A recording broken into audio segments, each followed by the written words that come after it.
3 months ago, I watched my parents swing a baseball bat through a complete stranger's living room, convinced they were saving me while actually destroying everything I'd built.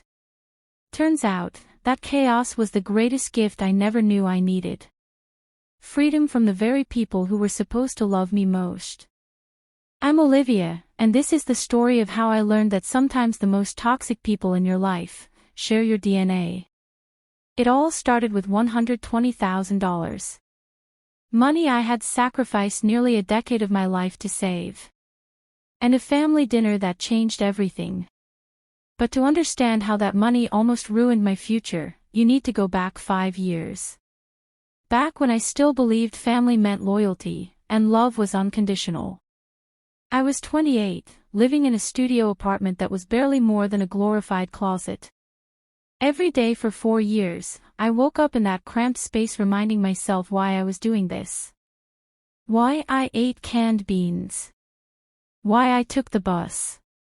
Why I lived off thrift store clothes and gas station cupcakes. $120,000. That number was my finish line. The price of freedom. Enough for a down payment on a house of my own. Late nights debugging code until my eyes burned.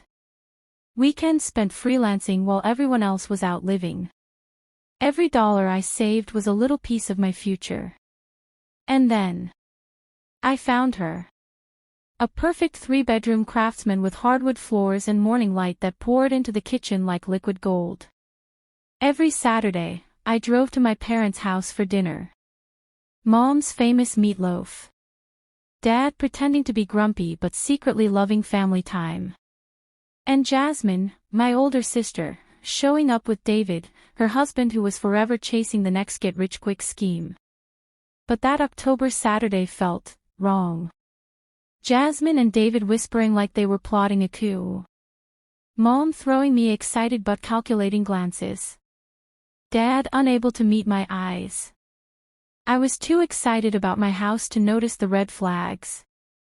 Jasmine has some wonderful news, Mom said in that tone, the one she used whenever she was about to ask for something huge. What followed was a full-blown business pitch. Charts. Graphs. Revenue projections. Her third attempt at entrepreneurship.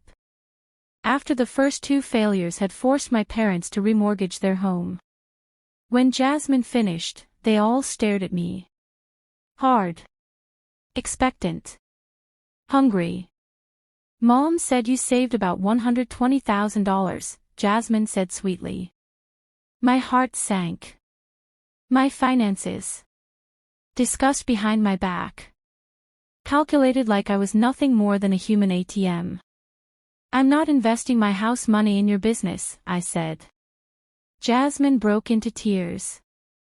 David called me heartless. And my parents, my own parents, turned on me instantly.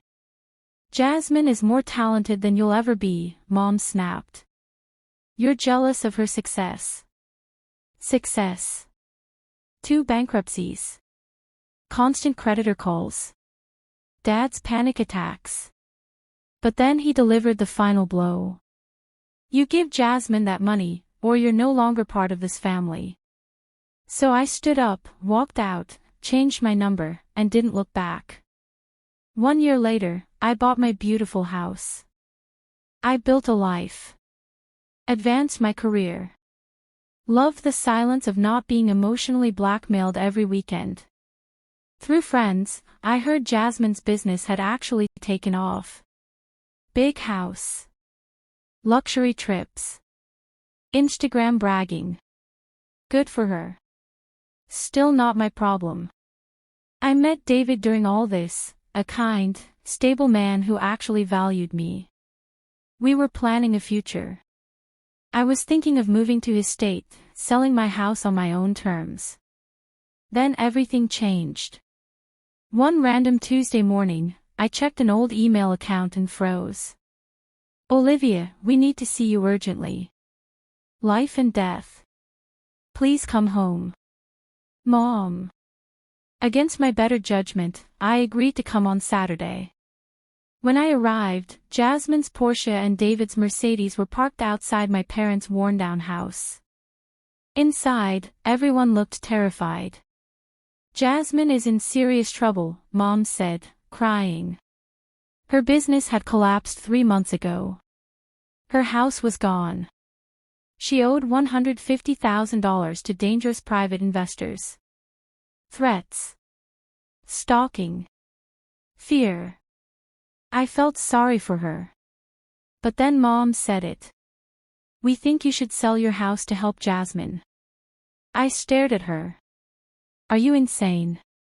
"You're young," Mom insisted. "You can earn another house." "You kicked me out of the family for refusing to give her money," I said. "And now you expect me to give up the home I worked years for." "Family helps family," Dad said, without irony. "You said I wasn't family anymore." The room went silent. I walked out. A week later, Mom and Dad showed up at my house. Uninvited. Unannounced. And worst of all, Jasmine had hired a private investigator to find my address. They walked inside like they owned the place. "You don't need this much space. You can get a nice apartment. You have to help your sister." I threatened to call the police. Dad grabbed my arm. I shook him off and dialed anyway. They left, furious. I was done. I called my realtor. "I need to sell the house.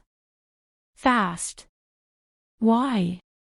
"Because my family had crossed a line I didn't know existed. I didn't trust them anymore. I didn't trust what they might do." A buyer came within days. David helped me pack. For the first time in years, I felt safe. The part that changed everything again, asterisk asterisk. 2 days before closing, I stopped by the house to pick up a few remaining boxes. David waited in the car while I went inside. The moment I opened the door, my heart dropped. Broken glass everywhere. Cabinets ripped open. Furniture overturned. Photo frames smashed. It looked like a war zone. For a split second, I thought it was a burglary. Until I saw the spray-painted words across my living room wall. "Selfish traitor." Jasmine's handwriting. I'd seen it on every birthday card for 30 years. And then, the sound of footsteps. My parents. Standing in the kitchen. Holding trash bags filled with my belongings. They froze. Mom's eyes were wild. Dad looked exhausted. And Jasmine. Jasmine stepped out from behind them holding a baseball bat. "You owe me," she screamed. "You have everything because of us. Everything. Because of them." My knees felt weak. Dad's voice shook. "We're your family. We needed your help. You forced our hand." Forced. Their hand. They truly believed this. David ran inside and immediately pulled me behind him, blocking Jasmine. She shrieked like some unhinged animal, swinging the bat and cracking it against the tile. I called the police. And this time, I didn't hesitate. Police arrived within minutes. But the moment they saw my parents, they didn't treat them like intruders. They treated it like a family misunderstanding. Classic. Except, I had something my parents didn't know about. Security cameras. Installed 2 years ago after a different attempted drop-by. I pulled out my phone, opened the app, and showed the officers. My parents and sister breaking in, Jasmine smashing furniture, Mom dumping drawers, Dad ripping photos off the wall, Jasmine spray painting the insult, all three shouting about taking what belonged to them. The officer's tone changed instantly. Mom broke down crying. Dad tried to defend himself. Jasmine started ranting about owed money and my successful business that died because she abandoned us. The police separated them, cuffed Jasmine, and ordered my parents to step outside. I didn't press full charges. But I did file a restraining order. Not out of kindness. Not out of fear. The clarity that sometimes DNA means nothing. Sometimes family is just a word people weaponize when they want something from you. David held my hand the entire time, never letting go. We finalized the sale of the house. Packed what little remained undamaged. And left. As we pulled away, I felt something I hadn't felt since childhood. Like I had finally set down a weight I'd been carrying so long I forgot it wasn't part of me. I moved to David's city. Got a new job. A better one. Bought a new home, this time with someone who actually cared about me. My parents tried emailing. Texting. Voicemails dripping with guilt and manipulation. I blocked every number. Jasmine sent one final message through a mutual friend. You ruined my life. But the truth was simple. I didn't ruin anything. I just stopped letting them ruin me. But not the regret ***. Sometimes, late at night, I still think about my family. Who they could have been. What we could have been. But then I remember standing in my destroyed living room, staring at the word traitor, sprayed across the wall by the sister who once braided my hair before school. I remember my dad saying I wasn't family unless I paid for their dreams. I remember my mom's eyes, cold, calculating, entitled. No. I don't regret walking away.